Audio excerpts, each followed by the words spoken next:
Este vídeo recebeu o apoio dos seguintes patrocinadores. Colabore você também via Patreon. Veja o link na descrição do vídeo. Olá pessoal, sejam bem-vindas, sejam bem-vindos. Dando continuidade à nossa série de vídeos sobre os fundamentos da impressão 3D, hoje a gente vai retomar a análise dos parâmetros relacionados ao perímetro. Um outro parâmetro que nós temos é esse parâmetro de penetração da parede externa. Vocês estão vendo aqui que eu tenho dois filetes, correto? Os dois aqui estão com 0,4, então não vou ter muito problema de aderência entre esses dois filetes.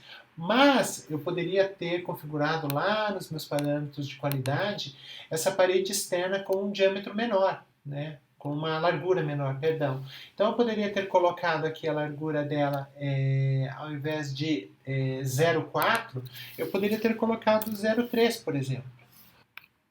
Vocês estão vendo aqui, ó, que tem um gapzinho, uma distância que aparece entre os dois filetes.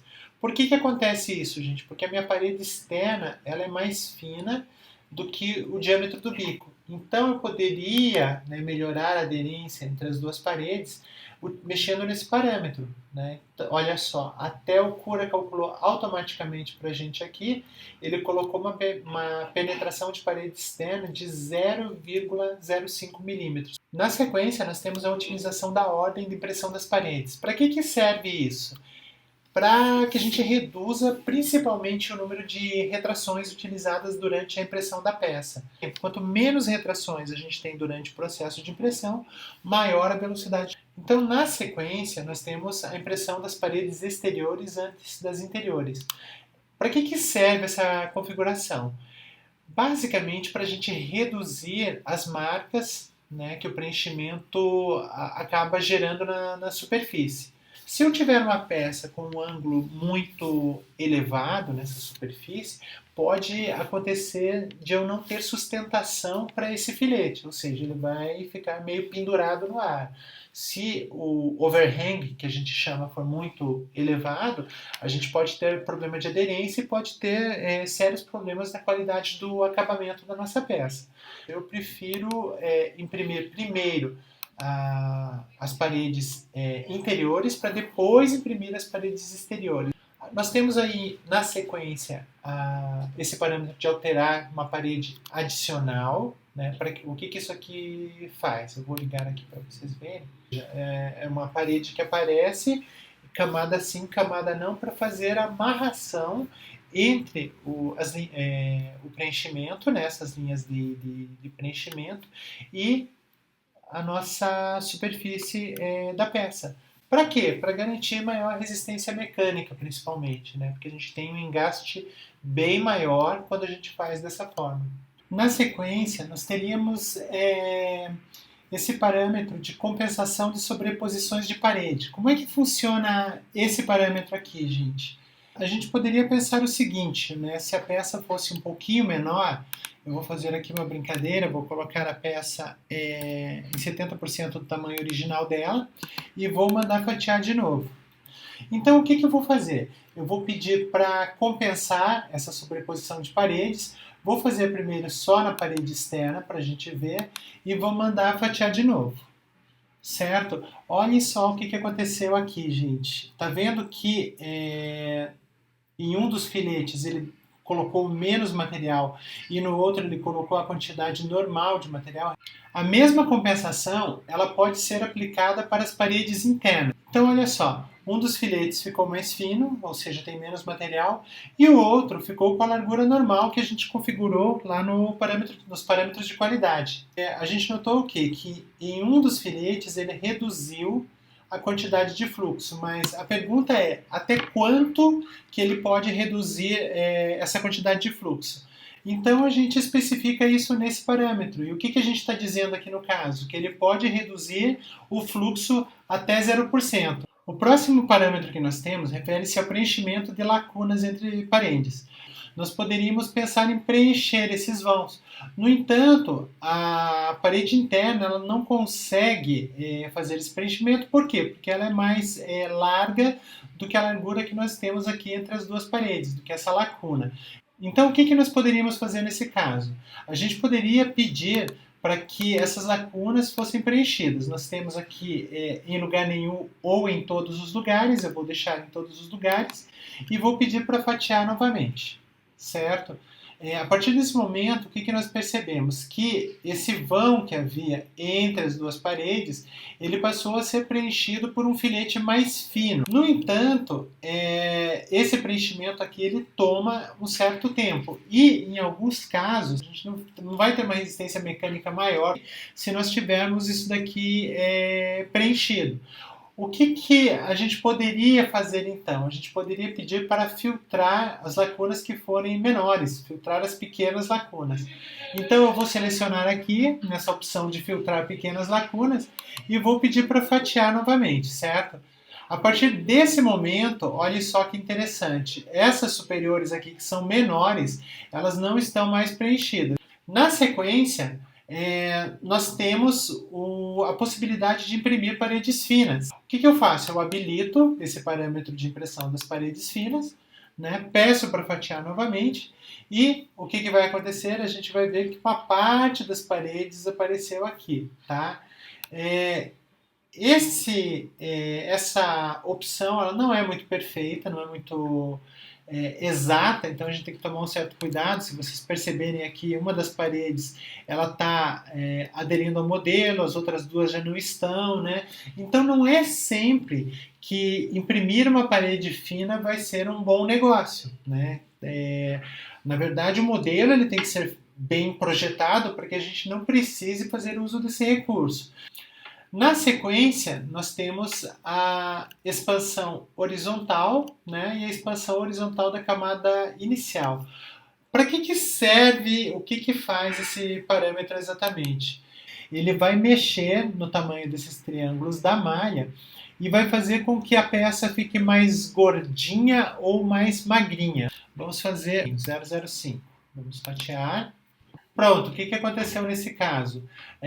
Ele não grudou as paredes, mas a gente está percebendo que o vão entre elas ficou bem pequeno. Para que serve exatamente essa configuração? Imagine que vocês têm uma peça que possua algum tipo de encaixe, algum tipo de furação. Quando a gente imprime, via de regra, as dimensões elas ficam um pouquinho maiores e aí a gente não consegue encaixar a peça no buraco que foi projetado. Então, o que nós fazemos? A gente pode fazer uma expansão horizontal negativa, por exemplo. Eu poderia fazer uma expansão horizontal aqui de menos 0,05 milímetros e poderia pedir para fatiar. E o que aconteceria nesse caso? Nós acabamos de tornar os triângulos menores e a gente emagreceu a peça. E com isso, a gente tem uma folga maior, né, nesse buraco, a gente vai conseguir fazer o encaixe. Na sequência, nós temos o alinhamento da costura em Z. Se a gente olhar aqui para a camada mais externa, né, da parede mais externa, o que nós vamos perceber? Que ela começa a ser desenhada em um ponto e ela termina de ser desenhada no mesmo ponto. Esse ponto de encontro entre o início e o final do filete, ele costuma deixar marcas na peça. Normalmente, o que nós fazemos? Nós escolhemos um ponto na superfície que seja equivalente a uma região côncava, né? Então, quando nós escolhemos aqui o canto mais agudo, o cura vai procurar um desses pontos côncavos e ali ele vai fazer a ligação entre o início e o fim do filete. Mas existem alguns casos onde a gente não consegue fazer isso, principalmente quando a geometria da peça é circular, né? Então a gente não vai ter um canto mais agudo para esconder. E aí nós temos outras estratégias que a gente pode adotar. Então a gente poderia pedir para que esse encontro entre o início e o final fosse colocado em um ponto aleatório. Isso pode ser interessante quando a gente não tem muita marca da costura, então como ele fica bem distribuído a gente acaba não vendo, né? A gente pode pedir para que seja colocado também no ponto mais curto. O que quer dizer isso? Ele terminou a camada anterior, ele vai colocar no ponto mais próximo, otimizando o percurso. Ou a gente pode ainda especificar esse ponto. Então, se a gente colocar aqui especificado pelo usuário, ele vai nos fornecer duas coordenadas, x e y, que vão ser a referência para que ele coloque esse ponto de costura, né? Não é exatamente nesse ponto que vai ser colocado, inclusive esse ponto pode ser fora da peça, ou eu poderia pedir para que esse ponto da costura seja um ponto relativo. Certo? O que quer dizer um ponto relativo? Que ele vai calcular essas coordenadas em relação à própria peça. Nesse sentido, o que seria interessante? Como é calculado em relação ao centro da própria peça, o x eu posso colocar 0 e o y eu posso colocar também um ponto distante. Poderia colocar aqui, sei lá, 9.999 milímetros. E aqui nós temos estratégias também para costura. Eu posso optar por esconder, que era o que eu estava explicando para vocês, né, o ponto mais côncavo para ocultar nessa costura. Eu posso expor a costura, então se eu coloco no canto mais agudo e peço para expor, ele vai pegar um dos cantos da peça e vai colocar nesse canto, e nós podemos optar por esconder ou expor. Aí o que ele vai fazer? Dependendo do ponto onde esteja localizado o bico, né? Se ele estiver mais próximo de um ponto côncavo, ele vai ocultar. Se ele estiver mais próximo de um ponto convexo, ele vai expor. Aí nós temos a possibilidade de ignorar pequenas lacunas em Z. Isso é parecido com aquilo que eu mostrava para vocês em relação às paredes. O que ele vai fazer? Se a gente tiver alguma pequena lacuna em Z que seja menor que a altura da camada, e a gente pedir para ignorar, ele vai ignorar essa distância e vai traçar o filete, né, da parede normalmente. A contagem de paredes extras de contorno diz respeito à superfície superior e à superfície inferior. Se a gente der uma olhadinha aqui, a gente vai ver que a gente tem a parede externa, a gente tem a parede interna, e nós temos mais uma parede aqui, que é uma parede extra. Para que serve isso, gente? Para melhorar o acabamento. Então aqui está configurado para uma. Se eu colocasse duas paredes extras, a gente teria o quê? A gente teria essa camada externa, a parede externa, a parede interna e mais duas camadas aqui, correto? E o último parâmetro se chama habilitar passar a ferro. E quando ele chegar aqui nessa última camada, ó, vocês estão vendo que ele fez alguma coisa aqui, né? Isso aqui tá com um padrão diferente. Ele vai manter o bico aquecido, certo? Ele vai parar a extrusão e ele vai passar o bico aquecido em cima da área que ele já imprimiu. Para que serve isso? Para deixar essa superfície mais lisa e melhorar o acabamento da peça. Quando a gente habilita passar a ferro, a gente pode pedir para que ele passe o ferro só na camada mais alta, que é interessante, por quê? Porque senão a gente vai pedir para que ele dê acabamento numa camada inferior, isso não faz muito sentido, né? Outra coisa, a gente pode reduzir o espaçamento dessa passagem a ferro, então o bico tem 0,4, normalmente a gente imprime com o filete a 0,4 milímetros, 0,6, 0,8, dependendo do bico que você está usando, mas na passagem a ferro a gente pode reduzir bastante o espaçamento, por quê? Porque a ideia é que a gente passe bem próximo uma passagem da outra para que a gente melhore a qualidade desse acabamento. Se a gente quiser, a gente pode colocar um pouco de filamento também para ajudar a melhorar o aspecto. Então, normalmente ele vem configurado para 10%. A penetração dessa passagem a ferro. Então, a gente afunda o bico uma distância, no caso aqui 0,2 milímetros nessa última camada, para que a gente faça essa passagem, ok?